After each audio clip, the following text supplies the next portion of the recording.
Saving account रखने वाले हो जाए सावधान। खाते में जीरो बैलेंस हो या फिर लाखों रुपए, आपका खाता हो जाएगा बंद। अब स्क्रीन पर अंगूठा लगाते ही पैसा हो जाएगा गायब। अप्रैल महीने में 14 दिन बंद रहेगा बैंक, न एटीएम से निकलेगा पैसा, न फोन पे न पेटीएम करेगा काम। लेकिन सबसे बड़ा सवाल, आखिर सरकार ने कौन कौन से 5 नियम लागू किए हैं? आइए सब कुछ जानते हैं इस 2 मिनट की रिपोर्ट में, क्योंकि इस अप्रैल महीने में 14 दिन तक बैंक बंद रहने वाला है। इसलिए इस वीडियो को पूरा ध्यान से देखिएगा, वरना कोई भी जरूरी काम होगा तो उसमें आपको बहुत दिक्कत हो सकती है। जी हाँ, आपको बता दें कि अगर आपका बैंक में सेविंग अकाउंट है, चाहे उसमें जीरो बैलेंस हो या फिर 10,000, 20,000, 50,000 या फिर 1 लाख रुपए क्यों ना हो, तो ये खबर आपके लिए बेहद जरूरी है, क्योंकि अप्रैल महीने से बैंकिंग सिस्टम में कुछ बड़े नियम लागू किए गए हैं, जिन्हें हर अकाउंट होल्डर को समझना बेहद जरूरी है। सबसे बड़ी बात, आपके अकाउंट में पैसा रहेगा फिर भी आपका अकाउंट बंद हो सकता है। जी हाँ, बिल्कुल सही सुन रहे हैं आप। आइए अब एक एक पॉइंट को आसान भाषा में समझते हैं, इसलिए वीडियो को लाइक कर दीजिए। देखिए, सबसे पहला पॉइंट है 14 दिन तक बैंक बंद रहने वाला है। सबसे पहले आप समझ लीजिए कि अप्रैल महीने में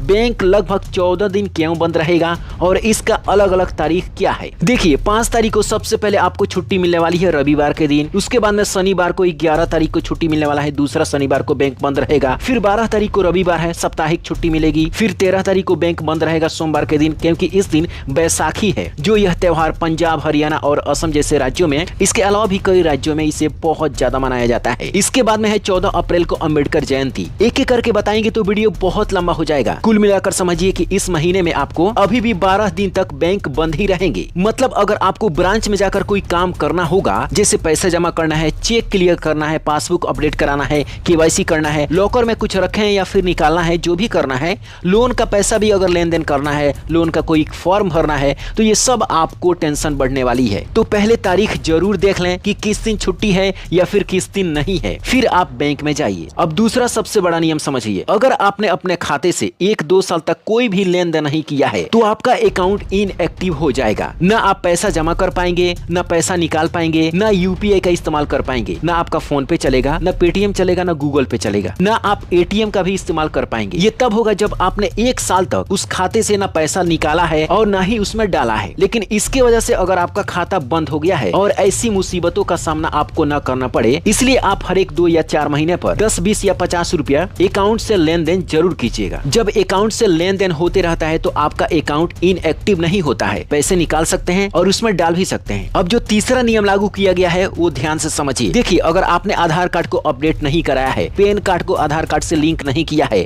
मोबाइल नंबर जो पुराना है खो गया है उसे आपने अपडेट नहीं कराया है, तो आपका बैंक अकाउंट फ्रीज कर दिया जाएगा। पैसा तो जमा हो सकता है लेकिन निकालने में आपको बहुत ज्यादा दिक्कत होगी और इसके साथ साथ आपका यूपीआई भी बंद हो सकती है। इसलिए हर सेविंग अकाउंट वाले को केवाईसी जरूर चेक करा लेनी चाहिए। इसके अलावा सरकार ने एटीएम से पैसा निकालने के लिए भी नया नियम लागू किया है। अब एटीएम वाला नियम समझिए। पहले ज्यादातर बैंक फ्री ट्रांजैक्शन देते थे। अपने बैंक से अगर आपने पैसा निकाला तो 5 बार, दूसरे बैंक से 3 या 5 बार निकाल सकते हैं। लेकिन अगर आप इससे ज्यादा बार ट्रांजैक्शन करते हैं तो इसके लिए आपको अलग से पैसे देने पड़ेंगे। पहले 21 रुपये लगता था, लेकिन अब 23 रुपया आपको देना पड़ेगा। मतलब लिमिट क्रॉस करते ही एक्स्ट्रा चार्जेस आपको देना पड़ेगा। अब 5वां जो नियम लागू किया गया है वो भी ध्यान से समझिए। अगर आपका जीरो बैलेंस वाला अकाउंट है तो घबराने की जरूरत नहीं है। ऐसा नहीं है कि जीरो बैलेंस होने से अकाउंट बंद हो जाएगा, लेकिन अगर आपने लंबे समय तक उसका इस्तेमाल नहीं किया तो इनएक्टिव हो जाएगा और हमेशा के लिए खाता बंद हो जाएगा। ऐसी बात नहीं है कि वो जिंदगी भर के लिए बंद हो जाएगा।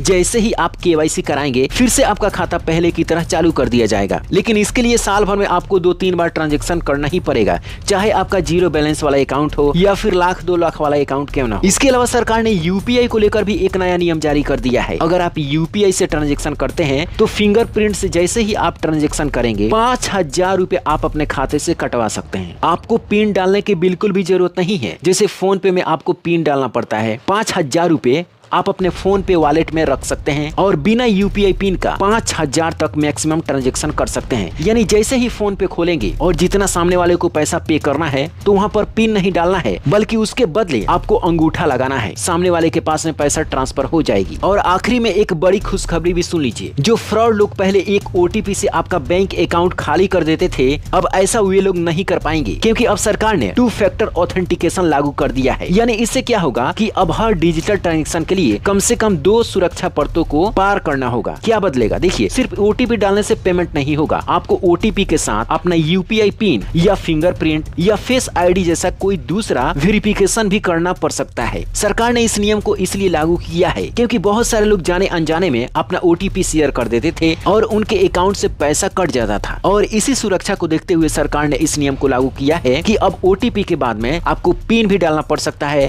फिंगरप्रिंट भी डालना पड़ सकता है या फिर अपना फेस आईडी भी दिखानी पड़ सकती है। तो कुल मिलाकर आपकी सुरक्षा के लिए सरकार ने एक एक स्टेप बारीकी से सेट करके रखा है। तो अब इस वीडियो को पूरे भारत में शेयर कर दीजिए ताकि सभी लोगों को पता चल सके। Bureau report, black Bharat TV.